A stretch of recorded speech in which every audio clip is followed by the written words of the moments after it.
Ladies and gentlemen, boys and girls, children of all ages, welcome to the channel. It's your boy, World of Wrestling, here today to discuss about AEW Dynamite, January 25th, 2023 review. You may ask me why do I sound so down? Well, obviously because of Jay Briscoe passing last week, and seeing that tribute video during the show, the match with Mark Briscoe and Jay Lethal,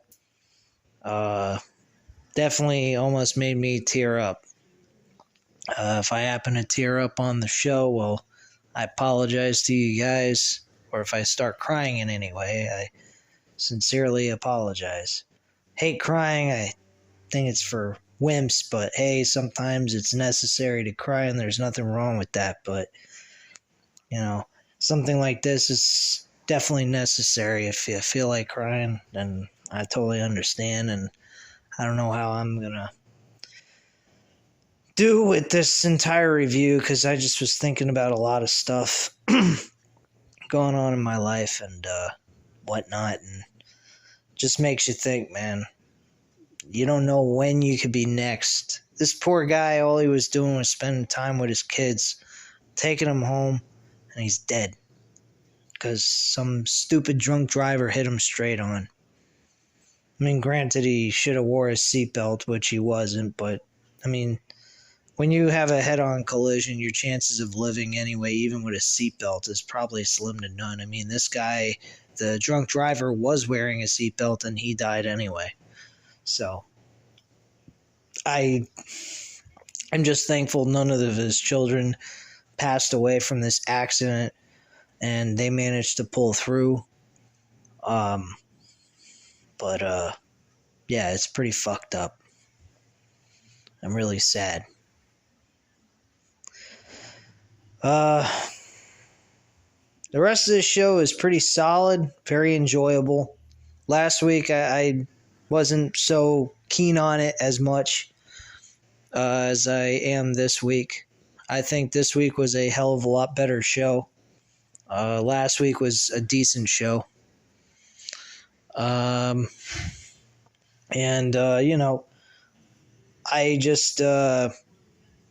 think the work that Bryan Danielson and MJF did tonight was really good. They elevated their storyline a bit more. Bryan Danielson won his match against Brian Cage, and he ended up having a problem with his shoulder. The doctor in the back was going to say that he can't wrestle with this injury, but Bryan Danielson refuses to walk away from the opportunity of wrestling MJF on March 5th. So he's going to continue to face some challengers leading up to February 8th so he can officially be the number one contender. With that being said, MJF came back with his own backstage promo as well and stated that he made a really crazy comment. He says, "I'm not the first Jew who hide away from blue eyes," referring to Nazis. So I was like, what the fuck? That was crazy. A random comment. I'm just like, what the fuck? But anyway, he went ahead and he said, "This world championship means more to me than anything else in the world." He sounded very much like Triple H in his prime. Triple H lived and breathed the World Heavyweight Championship. Nothing meant more to him than that world title in WWE. And MJF is kind of coming across in this promo tonight the same exact way. He feels like this title makes him better than you, and you know it with his catchphrase. It dignifies him to be the absolute best, and it gives him purpose to be on this planet, to make him feel superior among everyone else in the company. As long as he has that belt, there's nobody can do anything to him. He mentioned Takeshita during his promo. He also stated that if he keeps stepping into his business, he's going to take care of him as well. But he also mentioned that Bryan Danielson, being the valiant warrior that he is, and he said, I don't believe you're at all a warrior. I believe you are a absolute, complete phony. And the only thing that matters to you, just like me, is this World Heavyweight Championship. But I'm not going to do that job for you. I'm not going to give you this championship. I'm not going to put you over. I'm not going to let you take what I've earned. I have bled, sweat, tears, and sinned my way to becoming the World Heavyweight Champion, and it is all paid off. I'm not going to allow you to take it from me. It's basically what was stated in this promo. Bryan Danielson did a very good promo. I didn't go full throttle into that promo, stating word for word, but he believes that MJF is actually a phony. He's not the real devil. He's not a monster. He takes off the mask. You'll find out that he is a coward and a phony. He's not a real monster of any kind. And he feels that he is not a true World Heavyweight Champion that deserves to be the guy. And he believes he's the guy that deserves to be the world champion of AEW. So that was pretty much what all took place. Brian Cage lost to Bryan Danielson in a roll-up pinfall. Bryan Danielson used all his weight to apply pressure to Brian Cage's legs to prevent him from kicking out, but to me it didn't look as believable as it should because of the size difference in the muscular frame of Brian Cage. Being as strong as he is, he should have been able to kick out of that with no problem. But hey, then again, this is a predetermined show. Nobody really knows how everybody knows that Brian Cage was going to lose this match no matter what. So whatever, it doesn't matter. All right, so kickstarting from the very beginning of the show, our very first match that we get, though, was actually Action Andretti and Ricky Starks going up against Sammy Guevara and Chris Jericho. This was actually a decent matchup to open the show. This was actually good tag team wrestling. There was a lot of tagging in and out involved during this matchup, which I thought was excellent. The action overall by Sammy Guevara was fantastic. Some of the moves he was performing during this matchup got the crowd reacting, but still said that he sucked, which I thought was very hilarious and very entertaining. On top of that, the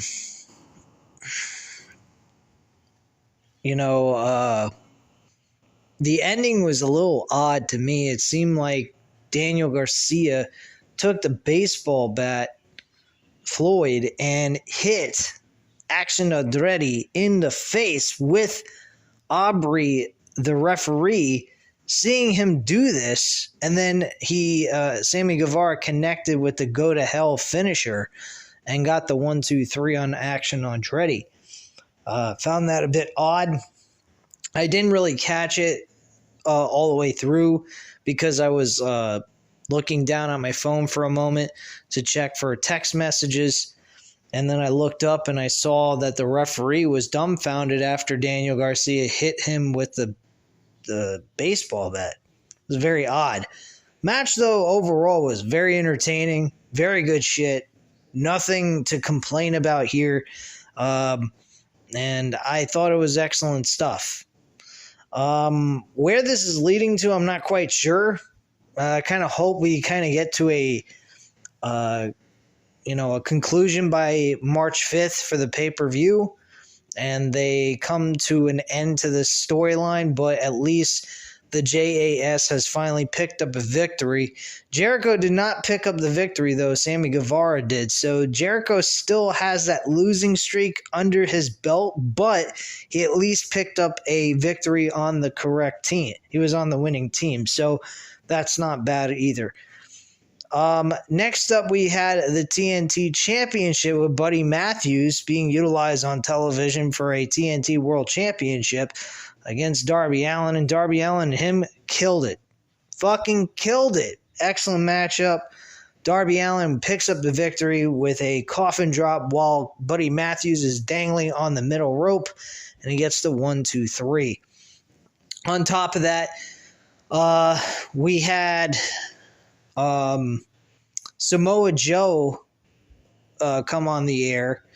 During the matchup, we had the House of Black, the rest of the House of Black with Malachi Black and Brody King showing up on the rampway, and we saw this random dude, I don't even know who the fuck he was, with Sting attacking the House of Black. House of Black is not being utilized correctly. I don't even know what the fuck they're doing with the House of Black. It's ridiculous.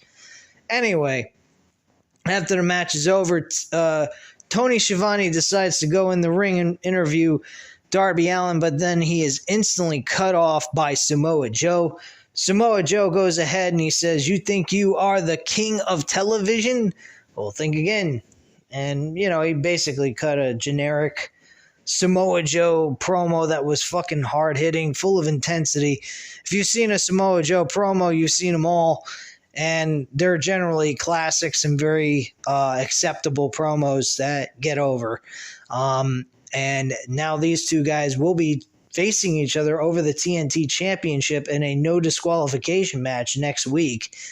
Why they're not building a story for this, for the pay-per-view for that title, I don't know. I think that kind of leaves the championship with a little bit of lack of prestige, which this championship needs a lot of at this point, because when it initially started, it was full of prestige and given a lot of care, and now it's just passed around like a fucking hot potato. So I'm not particularly very happy with the TNT Championship. I don't like all the TNT title defenses every single week. It is a little redundant and not necessary. Next thing that we had on the show is actually Jungle Boy and Hook. They tag team up against Ethan Page and Matt Hardy. Why Matt Hardy and Ethan Page is even a thing, I have no fucking idea. Maybe something's being developed on Rampage, which I don't watch on a week-to-week basis anymore. So excuse me if I'm not aware of what's going on over there. But this matchup was whatever. I didn't particularly care for it as much as the other matches on this show. But it was decent. It was okay. Nothing special. Nothing you're going to remember by. Hook continues to look really good. I like the idea that they're teaming him with Jungle Boy in the sense to give him some reps with the more notable names on the roster than having him wrestle up against fucking nobodies and jobbers and just enhancement talent for him to just beat the shit out of for like 5 seconds and whatnot, and then get a win and walk backstage. This time around, he went in this tag team with Jungle Boy. They're actually competing for like 5 to 10 minutes or so, and they're competing generally every week against a bigger name of 2 guys on the roster. This time around, Ethan Page and Matt Hardy are the guys that fell victim to Jungle Boy and Hook. Jungle Boy actually applied the snare trap, STF submission hold on Ethan Page, and Ethan Page was forced to tap out. Very solid, okay matchup. Nothing you're going to remember in the future, but I like what they're doing here. This is actually more focus on Hook and developmental focus on Hook and turning him into a star to the fans. And they're just gradually every single month and every single week just doing something with him and making him rise up to bigger names every single week. And they're doing it at a very slow pace, which him being 23 years old, which I looked up while watching the show today, I found that to be very interesting, and I think that is a very smart move that they're taking it nice and slow. They're not trying to rush anything with Hook. He's looking good. That crowd is really, really getting behind him. I mean, it might be a long shot to say this, but maybe they might, by the end of the year, may push Hook to go after the world championship against MJF. But I think that's a long shot. But if they can get him big enough to the crowd and get him as loud as like a Bryan Danielson or a Jon Moxley or an MJF when they really cheer for him, and they can really get him a loud pop from that crowd, I would say, yeah, go for it. Right now, he's getting nice, normal pops, nothing, out of the ordinary, insane pops, but he's getting recognition by the crowd. The crowd is very entertained by what he has to offer in the ring. And I just think that eventually, at some point, either this year or next year in 2024, we may see Hook as a world champion. That's just me, predicting this, but there's no guarantee that's actually going to happen. He may end up winning a TNT championship long before he ever wins the world title, which is totally fine. Nothing wrong with gradually moving up the ranks in titles. So if he wins the TNT championship, holds on to it for like 6 to 7 months, which I think would be a great idea technically, is putting the TNT title on him and giving him a long stretch run with that title might bring some prestige back into the TNT championship. So there's a lot of ideas that you can go with.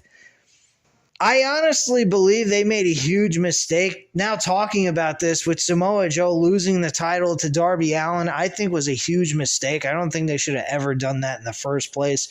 What they could have done is kept the title on Samoa Joe, and then eventually by mid-portion of the year, by the summer, have Hook challenge for the TNT championship against Samoa Joe.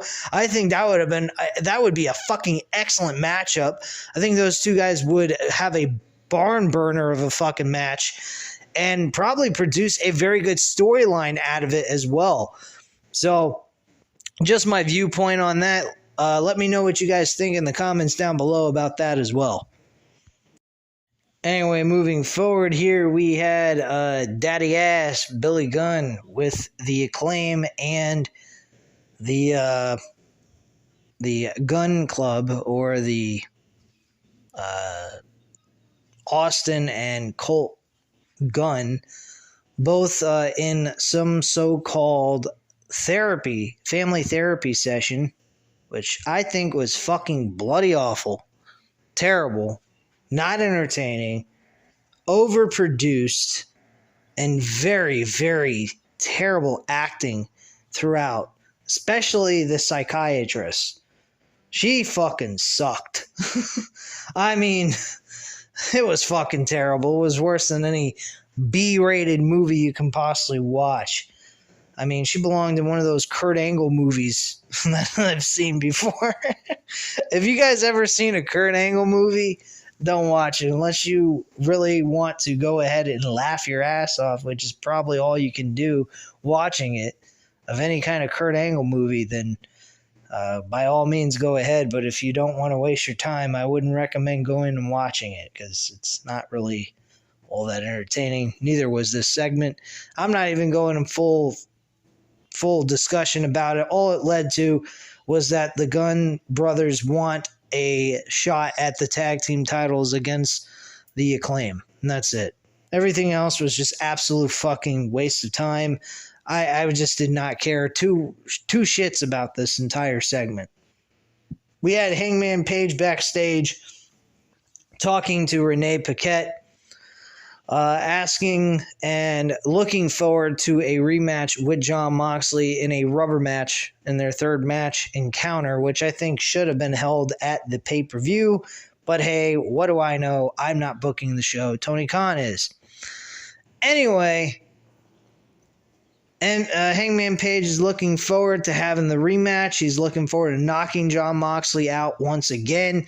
Wheeler Yuta comes into the picture and he says, you know what, man, it's really funny how you continuously make remarks about a man who's not medically cleared to wrestle at this point, but he'd like to go ahead and stand up and fight you one-on-one.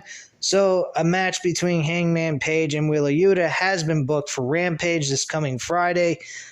So that should be an entertaining matchup, a good way of building some intrigue leading into Wednesday night's Dynamite next week. May take a look at that match. I'm not sure. Anyway, we then had Brian Cage and Bryan Danielson going one-on-one. I already discussed this matchup. This was an excellent matchup. Just the ending, I didn't particularly think it was the right choice to end, but hey, it is what it is, and everything else I've already explained in the beginning of this video. All right, next up we had Ruby Soho going up against Toni Storm. This matchup was all right. It wasn't terrible. It was actually a pretty solid women's matchup. I don't usually say too much of positive things about the women's wrestling in AEW or even WWE at this point. Both ends of wrestling and women's divisions on both promotions have been shit. I have not been very happy with either one of the promotions' division. JD has been pushing a little bit more with AEW's women's division, saying that there's a little bit more story going on. I mean, yeah, I could agree with that, but, I mean, still, it's just not getting enough push. You got Jamie Hayter, the women's champion, not even being utilized on television. It's all about Britt Baker, Toni Storm, Saraya, whatever the fuck way you pronounce her damn name. And you got Hikaru Shida involved, at least for the last few weeks. And then you have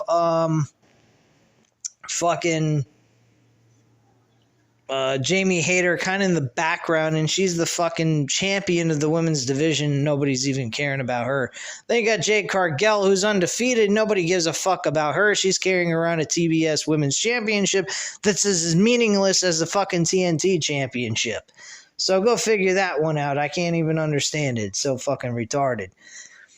But then again, Jade Cargill is not exactly one of the greatest women's wrestlers in the business. She's very strong, very tall, and looks tough as shit, but she does not know how to execute wrestling moves as well as she should.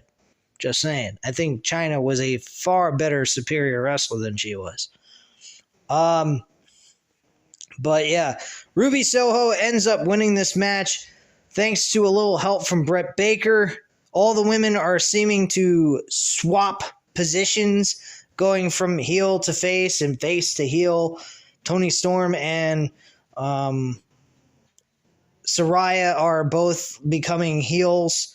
Toni Storm did a heel tactic during the match. She faked a nose injury.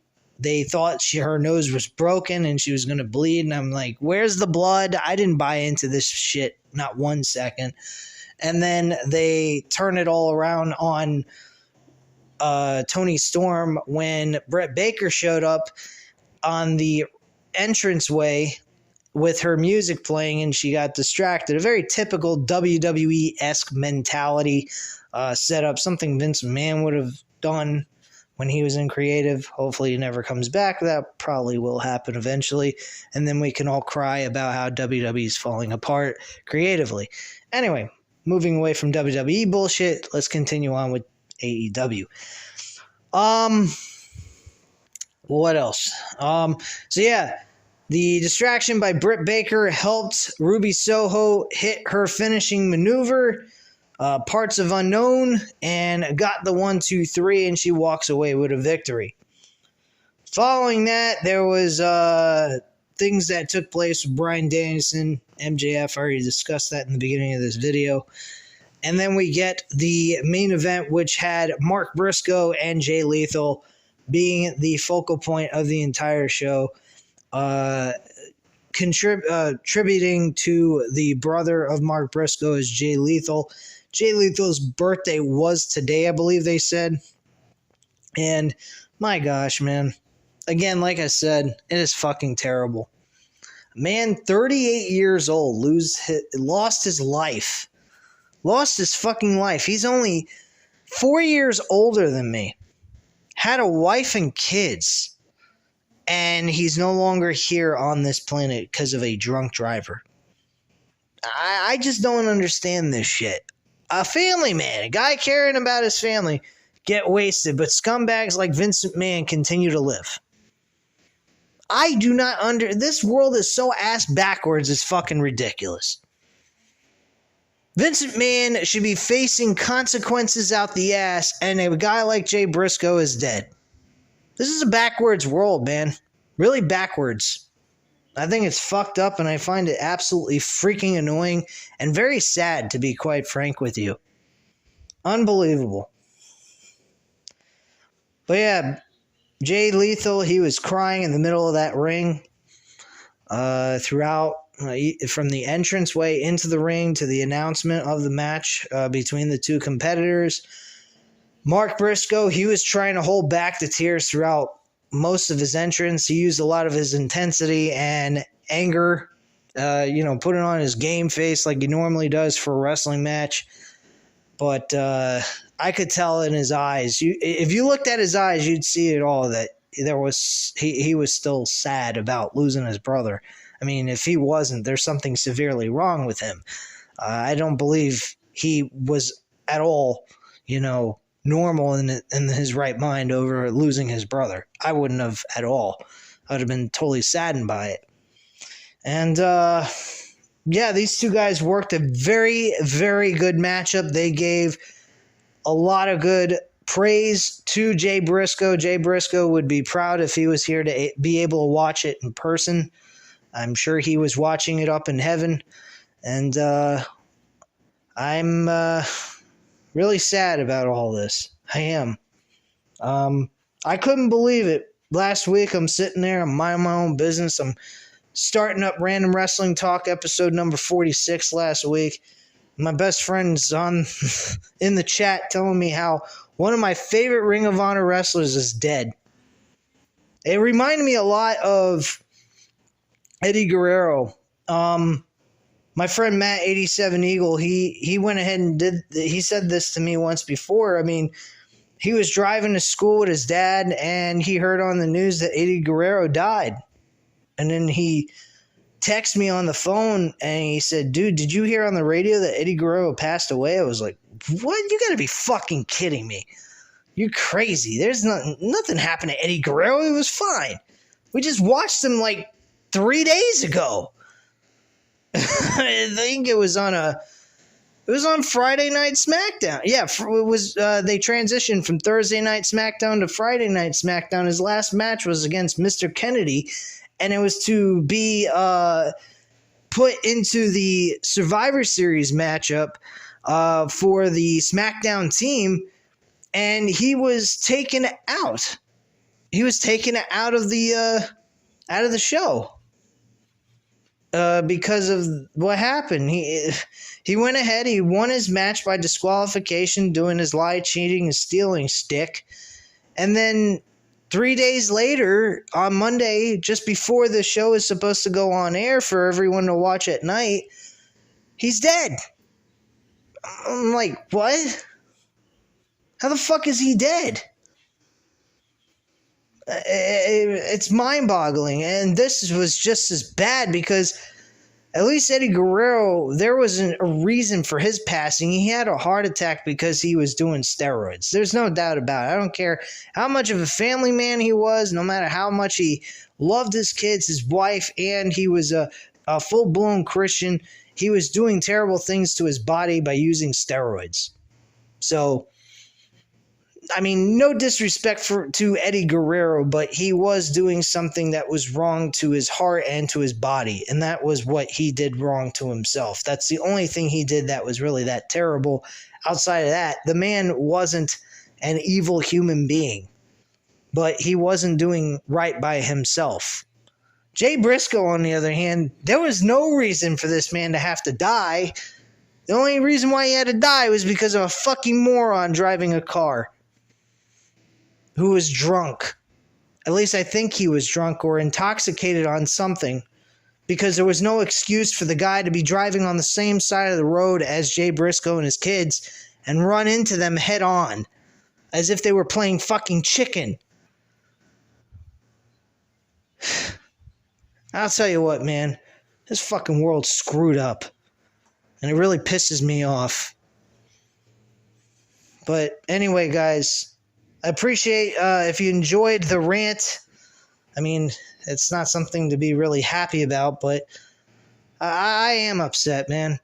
I'm not even sad about this. I'm really upset that a man like this was just going out and enjoying time with his kids, and he's driving home, and his poor fucking kids almost died too. They were severely injured and put in ICU. All they were doing is living their lives, and they get fucking killed by some drunk driver or some intoxicated moron on a fucking road. Really fucking sad, man. It pisses me off. Anyway, guys, I appreciate you sticking all the way through this video. If you liked the video, please go ahead and hit the like button. If you're not already subscribed to the channel, go ahead and subscribe and leave a comment down below. I'll definitely get back to you on that. And I thank you guys very much for watching. And by the way, Mark Briscoe won this match, of course, and hit the J driver and picked up the victory, by the way, if I didn't already mention that. So I apologize. And I thank you guys again for watching, and I'll speak to you again tomorrow for Random Wrestling Talk. Episode number 47 is going to be postponed. I have a date with a magnificent woman that I've been seeing, and we will be postponing the show, and we will do it on Sunday night. And we'll go over some wrestling news and sit in a chat, and we'll do some discussions and whatnot like we did yesterday for Monday Night Raw. Anyway, guys, thank you again for tuning in, and I'll speak to you again soon. Bye.